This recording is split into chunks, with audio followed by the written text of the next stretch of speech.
Esto es mucho cuento.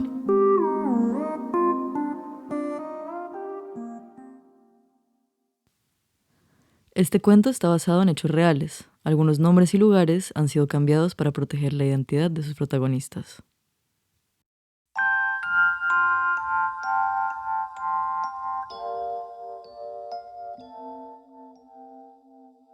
Este cuento está basado en una serie de eventos que sucedieron cuando yo empezaba a practicar como diseñadora de interiores. La primera experiencia cuando era practicante en una firma de arquitectos y la segunda recién había abierto mi propio estudio de diseño con mi mejor amiga. Había empezado a trabajar ni bien había terminado el primer cuatrimestre de la carrera. Como conté en otro cuento, mi primo Pepe me había conseguido este trabajo. En esa época él estaba pensando abrir un restaurante y el estilo de la dupla de arquitectos cuadraba con el concepto del sitio. La idea era a grandes rasgos ofrecer platos populares poco comunes en el norte de la ciudad, como los huesos de marrano, entre otros. Todo había empezado cuando Pepe me había metido a su equipo para controlar la propuesta económica de la remodelación del local. Mi misión era más o menos cotejar precios con el mercado para poder bajar ese presupuesto lo máximo posible. Entonces me le metí con toda. Desde el rodete de cable hasta el bulto de cemento, todo, absolutamente todo, me había puesto a buscarlo en las zonas de distribución más baratas de Bogotá para poder bajarle ceros al presupuesto. Le había pedido direcciones faro a mis profesores de diseño e incluso había hablado con albañiles de obras cercanas para encontrar tips. No sé si los arquitectos en cuestión prefirieron tenerme de su lado para que no les sobara más la utilidad del proyecto, pero a la semana siguiente me habían propuesto trabajar para ellos, muy seguramente también por sugerencia de mi primo. En todo caso, a los tres les sigo agradeciendo la oportunidad. Posiblemente la parte teórica todavía la tenía cruda, pero a través de la práctica había aprendido cantidades. Mis jefes eran dos personas ambiciosas y muy juiciosas. Eran jóvenes ambos, estaban teniendo un éxito financiero extraordinario. Si mal no recuerdo, Juliana y Nacho estaban en los tempranos 30. Se habían hecho a pulso y habían encontrado un nicho en el mercado que era particular, pero funcionaba. Su producto estrella era el faux finish. Faux en francés quiere decir falso y finish del inglés que quiere decir acabado o terminado. Entonces el falso acabado lo que hace es imitar materiales a través de la pintura. Básicamente, por ejemplo, pinturas que parecen cuero o metal o madera, dependiendo de la técnica y la aplicación. También se usaban muchos yeso para hacer relieves como palos de bambú o flores, querubines y demás. Ese producto era como lo que los hacía únicos. Si bien podían proponer las cosas que proponían otro tipo de arquitectos en remodelaciones, esto era lo que los hacía únicos. Ellos habían empezado pintando ellos mismos y ahora tenían una brigada enorme de pintores entrenados por ellos, drywallistas, carpinteros, electricistas, y hacían remodelaciones exóticas, sobre todo en el sur y en el occidente de la ciudad. Cuando empecé a trabajar con ellos, mi tarea era dibujar en AutoCAD los planos de las remodelaciones, pero de a poquito me empezaron a dar misiones de diseño, como diseñar las puertas, hacer cosas creativas con las dilataciones, cosas sencillas, pero pues que eran todo un reto para mí, que todavía era primípara en la universidad. Muy rápidamente me gané su confianza y pasé del escritorio al carro con mi jefa a visitar obras, entrar en contacto con los maestros y ver cómo ella coordinaba, supervisaba, en fin. Cuando llegábamos a las obras, los maestros me miraban por encima del hombro. Esta niñita semigomela de 24 años que además me presentaban como arquitecta y no tenía ni idea de cuál era la diferencia entre un pañete y un estuco. Ahí los que sabían eran ellos, pero pues en nuestra sociedad los títulos valen más que el saber hacer. Es la triste realidad. Mi jefe me enseña a través del ejemplo cuando estamos en la obra. Más o menos yo lo observo y miro cómo les habla, en qué se fija, qué es lo que hay que controlar, en fin. Y cuando estamos en el carro, me da clases teóricas, como esto es lo que tienes que hacer, no puedes dejártela montar, tienes que ser así, así, así. Durante varias semanas, esa es mi misión, aprender. Juliana fue mi profesora de verdad en el manejo de obras y la responsable de que me enamorara de mi futura profesión. Como les contaba, el estilo de su producto es particular, pero pues hay una acogida impresionante y tienen en espera un montón de gente para que vayamos a hacerles murales y cielos rasos en drywall tapizado de balas halógenas, angelitos con caras de los hijos en la sala, margaritas con relieves en los muros del comedor, qué sé yo, cosas que nunca se me hubieran ocurrido, que no eran mi estilo para nada, pero pues que les estaba haciendo billete por paquetes, literalmente, o sea, paquetes de billete.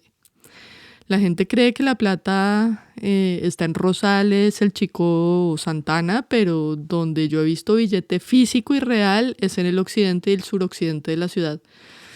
Más o menos de la Avenida El Dorado hacia el sur y de las Américas para abajo, donde la gente decora Bastos, los Mataderos y los San Andresitos. Y no son apartamentos en Miami o Madrid, son cajas fuertes del tamaño de un nevecón llenos de billetes de alta nomenclatura, liquidito puro. Una de las cosas de mi trabajo era madrugar para ganarle al tráfico y para empezar el día con los trabajadores que debían entrar a más tardar a las 8 de la mañana a las obras. Este día, mi jefe Juliana me pone cita a las 5 de la mañana para ir a recaudar pagos. Nos vamos entonces rumbo al sur. Primera parada, un motel temático cerca de las discotecas de la avenida 1 de Mayo. Este motel de unos 5 pisos, cada piso dedicado a una civilización. Nos parqueamos, inmediatamente el encargado del parqueadero pone una especie de valla tapando la placa del carro. Nos toman por clientes, pero ni bien mi jefa se baja del carro, el señor la reconoce. ¿Qué hubo, ingeniera Juliana? Bienvenida, no la conocí en este carrito. Mi jefe muy seria lo saluda por su nombre y le pregunta si el señor Mario ya está en la oficina. El señor nos lleva hasta las oficinas guiándonos por entre corredores, dándonos paso, asegurándose eso sí de que no haya ningún cliente por ahí. Él básicamente es quien se encarga de que la experiencia de los usuarios de este motel, que parece sacado de Las Vegas, sea tan privada como sea posible. Para llegar a la oficina pasamos por Egipto, Roma y Mesopotamia. El faux finish en su máximo esplendor. No quiero ni imaginarme cuánta plata pagaron en pintura y eso, drywall, los dueños de este motel lleno de parejitas. Cuando entramos a la oficina, el señor de pocas palabras y de hablar golpeado saluda a mi jefa, le hace firmar un recibido a mano y le entrega 50 millones de pesos en efectivo. Yo, imagínense mi cara, o sea, ok. Ella acomoda su mochila en la silla de al lado y empieza a contar la plata, fajo por fajo, sin apuros ni prisa. Ni bien constata que la plata está completa, la mete en la mochila, me la entrega, le da la mano al cliente y nos acompañan hasta el carro nuevamente, revisando que no haya nadie en los pasillos antes de darnos paso. 2 mujeres en un carro último modelo con 50 palos en efectivo por la zona. Realmente esta mujer era muy valiente. De ahí, siguiente cliente, siguiente recaudo en los Mataderos de San Martín, en Fontibón. Cuando llegamos, nos abren una puerta como de correr metálica por donde entran los camiones.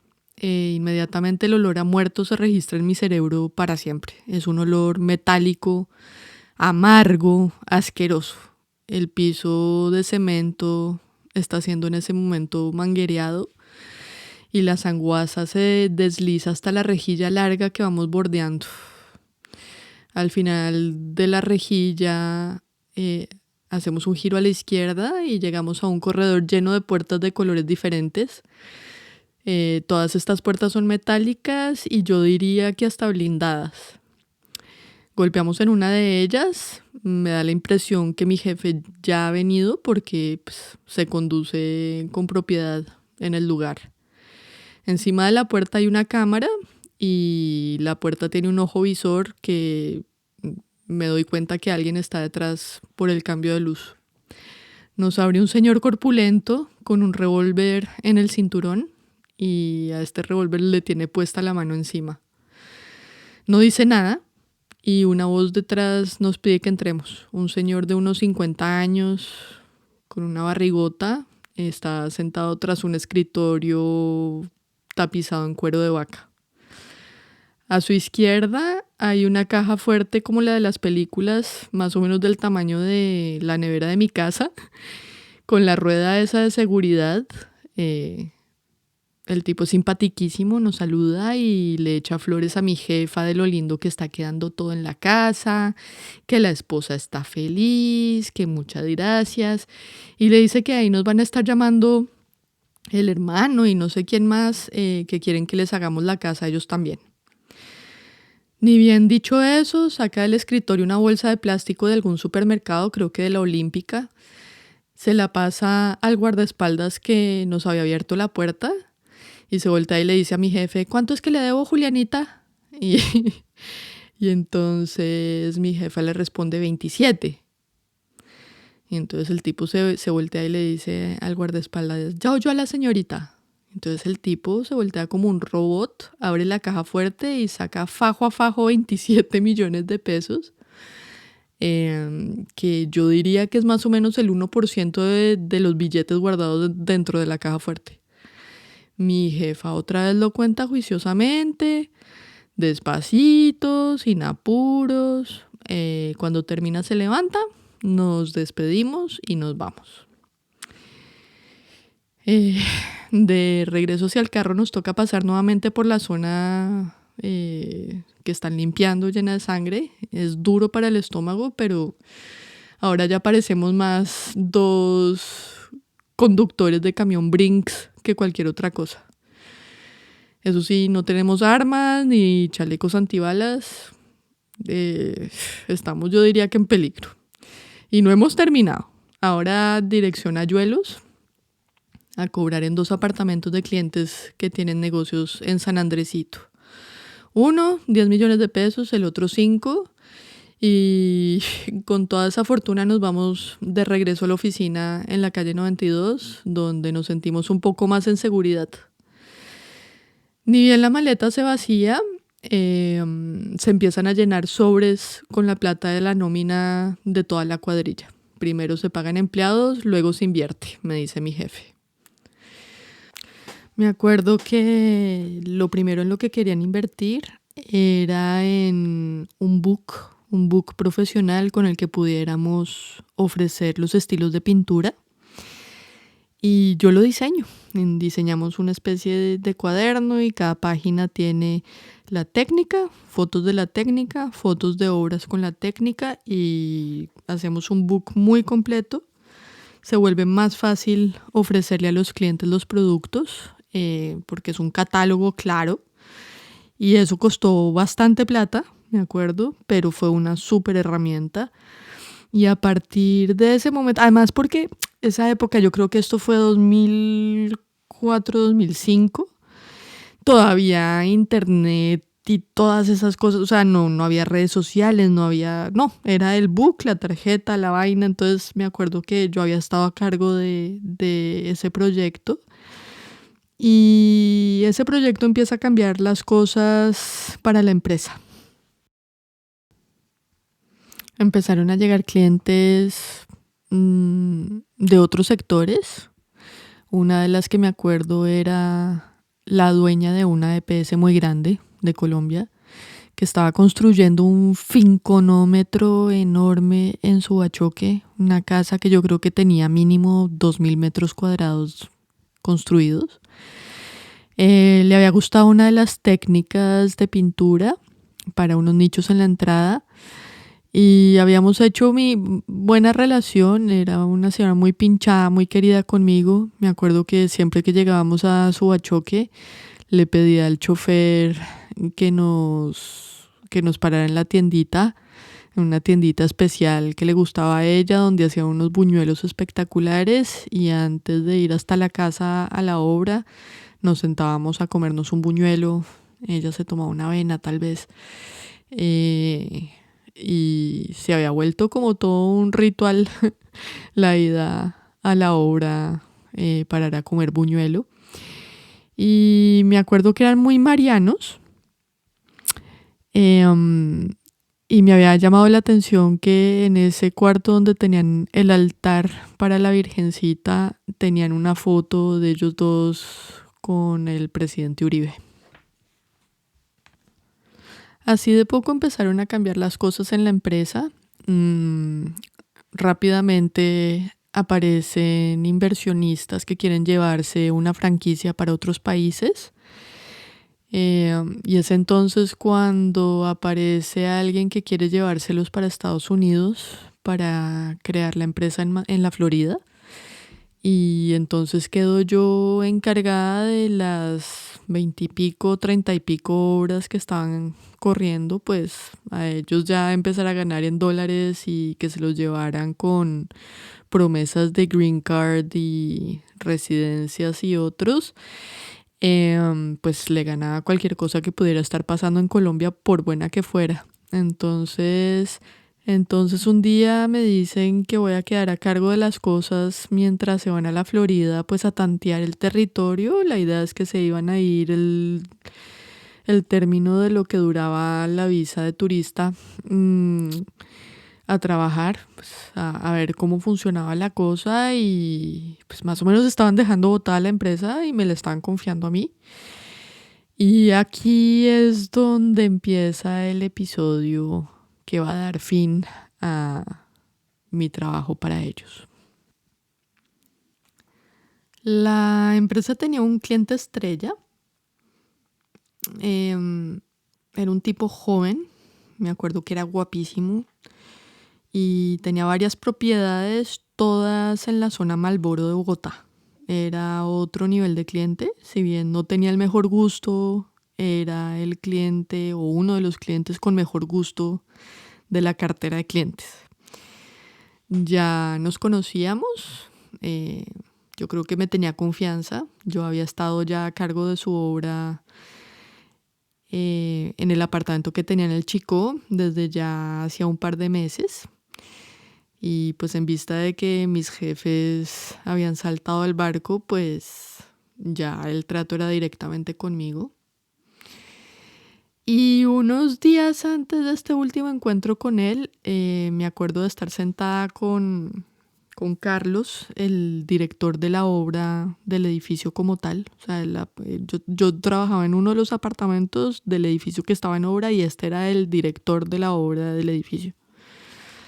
Nos habíamos hecho parceros porque pues nos cruzábamos todos los días, intercambiábamos tips y contratistas y vainas. Y entonces nos habíamos ido a tomar un tinto. A mí me gustaba el roscón de la tienda de al lado. Entonces nos habíamos ido a tomar un tinto con roscón. Y durante el tinto me había contado anécdotas sobre los dueños del proyecto. Me había contado que la última semana habían llegado con bolsas negras de basura llenas de plata para pagarle a los contratistas en efectivo.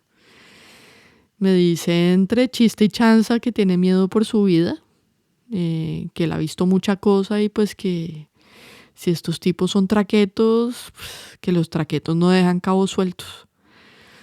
Pero pues repito, me lo dice como en forma de chiste y pasamos a otro tema y lo de siempre, que el carpintero esto, que el pintor lo otro, el típico chisme de obra. Y pues no le doy mucha importancia al detalle. Cuando subo al apartamento, está ahí este famoso cliente estrella. Con uno de sus apartamentos que quedaba en Rosales, me acuerdo bien, habíamos salido en Axis, en una revista pues, que en esa época era tal vez la revista más importante de decoración y de arquitectura en Colombia. Entonces era como la joya de la corona de mis jefes. Y entonces me saluda y tales y me dice, oiga China, necesito mostrarle algo, pero es secreto. Yo sí, claro, cuéntame tales. Entonces subimos las escaleras del dúplex y se para enfrente del que es el closet de Linus y mueve una palanquita que yo jamás había visto. Y la puerta, o sea, como el fondo del closet se abre y es una puerta secreta. El tipo prende la linterna del celular y alumbra hacia el cuarto. Yo me quedo como, ¿y esto de dónde salió? O sea, nunca lo había visto en todos los meses que había trabajado en ese apartamento, incluso haciéndole la carpintería de ese closet. O sea, era todo muy raro para mí. Bueno. Me dice, necesito que me diseñe la caleta. Bueno, yo creo que no dice caleta como tal, pero necesito que me diseñe este espacio. Es un espacio donde, pues, como un panic room, haga de cuenta, si necesito esconderme, si llegan a robarnos o lo que sea, que nos podamos meter aquí en total seguridad. Yo saco el metro, tomo las medidas del cuartico, me volteo y le digo, fresco, yo me ocupo, y el tipo se va. Y nada, y ya llego a mi casa, prendo el computador, abro el AutoCAD, empiezo a diseñar el famoso cuartico. Además, hacía poco había visto esa película Panic Room, entonces pues ya estaba yo imaginándome cómo hacerle el cuartico al tipo y tales. Y por la tarde me llama mi papá y me pregunta el día y le cuento la anécdota de la caleta. Mi papá, como todos los papás de esa generación, pues le tocó la época salvaje del narcotráfico y me dice, no quiero que vuelvas allá nunca más. Yo le digo, ¿por qué? Entonces me dice, el primer muerto en las obras de los traquetos es el arquitecto, que es el que sabe dónde está la caleta. Tú me haces el favor y renuncias inmediatamente, por allá no vuelves. Y yo o sea, me da un pánico terrible porque pues entre la historia del director de la obra del edificio y ahora esto, pues ya me estaba sintiendo en un terreno un poco peligroso. Entonces, así de rápido, así de feo se me acaba la chamba. Mi primera chamba y donde aprendí absolutamente todo sobre la ejecución de obra. Llamo a mi jefe, a Juliana que está en Miami, y le digo, mira, me pasó esto, me da pena contigo, pero pues tengo susto, mi familia tiene susto, yo prefiero no volver.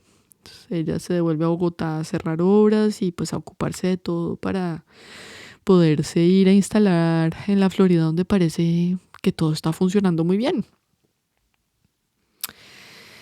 Yo creo que no pasa una semana cuando estoy abriendo mi primer estudio de diseño con mi parcera de universidad y le ponemos Andamio Estudio. Y con Andamio hicimos nuestros primeros pinitos mientras éramos todavía estudiantes y empezamos a trabajar pues con un montón de experiencias que yo ya había hecho pues, en esta firma de arquitectos que me había tocado dejar prematuramente. Ya instaladas ambas, me acuerdo que habíamos instalado un escritorio como de 3 metros en la sala de mi casa, lo habíamos pintado de los colores de nuestro logotipo, que era como un magenta. Y habíamos instalado nuestros computadores y ese se había vuelto el parchadero del curso. Nos sentábamos todos a hacer planos y ella y yo trabajábamos y después por la noche tratábamos de sacar nuestros proyectos de taller. Y así estuvimos haciendo proyectos chiquitos, ella conseguía clientes, hicimos restaurantes, hicimos apartamentos, hicimos bastantes cosas. Y un día una ex compañera de la universidad Me contacta porque sabe que estoy trabajando en remodelaciones y me pide si puedo ocuparme de remodelar la oficina de su novio. Ella había abandonado la carrera por algunas razones que, bueno, eso es otro cuento que además me gustaría que ella cuente. Ya veremos en el futuro. Yo obviamente acepto y nos vamos mi socia y yo rumbo a la 100 abajo de la séptima, al World Trade Center, donde nos habían puesto la cita. Cuando llegamos en la recepción nos piden cédulas y nosotros ni siquiera habíamos llevado documentos, entonces la llamamos y ella baja a la recepción con una persona que parece ser un guardaespaldas por la forma como está vestida y cómo se comporta con ella y con nosotras. Mi socia y yo estamos emocionadísimas de pensar que tenemos un nuevo proyecto en ese edificio, pues que es un ícono. Subimos en el ascensor y cuando llegamos a la oficina, pues nos decepcionamos un poco de ver la oficina. Deben ser unos 30 metros cuadrados. Y adentro están 2 hombres voluptuosos, vamos a decirles así. En el cerebro no me cabe que uno de ellos es el novio de mi amiga, que obviamente era la vieja más chusca del grupo. Mi socia y yo nos sentamos del otro lado del escritorio y empezamos a hacer nuestro brief de la forma más académica posible, ¿no? Pensamos que para poder generar un concepto para las oficinas tenemos que saber cómo se llama la empresa y de qué se trata el negocio para poder proponerles algo, ¿no? Que salga de lo normal y en fin. Entonces la primera pregunta es ¿cómo se llama la empresa? Y me responden algo terminado en export. Ok. La siguiente pregunta, ¿de qué es el negocio? Y los 3 tipos se miran como, ¿y estas viejas de dónde salieron? Y uno de ellos, que es el novio de mi amiga, me mira y me dice, exportación de café, mijitica, en un tono bien sarcástico. Yo ya iba a seguir con mis preguntas, las que ya llevábamos anotadas en nuestros cuadernitos, cuando el tipo le dice a mi amiga, mi amor, ¿vos no tenés cita donde el cirujano como en 15 minutos? Mi amiga se queda sorprendida, pero como que entiende que el tipo lo que quiere es parar la reunión y le dice, ay, sí, papi. Y se voltea y nos dice, ay, niñas, perdónenme, se me había olvidado que hoy tengo cita y tales. Y más o menos nos sacan a sombrerazos. El tipo nos dice, bueno, señoritas, gracias por venir, cualquier cosita les estamos llamando. Y pues dicho eso, el guardaespaldas nos escolta hasta el ascensor y nos sacan del edificio. Y pues hasta el sol de hoy nunca volvimos a saber de esta gente, ¿no? Éramos demasiado curiosas para el trabajo. Los dejo sacar sus conclusiones. Esta serie de eventos de la vida real, yo creo que puede haber mucha gente que se identifique, sobre todo en ciertos momentos y en ciertas zonas del país. Como hemos sido tocados y afectados por las platas bien y mal habidas, pero pues que son administradas de una forma poco tradicional, digámoslo así. Estos cuentos me hicieron crecer, me hicieron madurar y me hicieron ver la vida de una forma más real. De mi amiga en cuestión tuve noticias después, pero eso es otro cuento.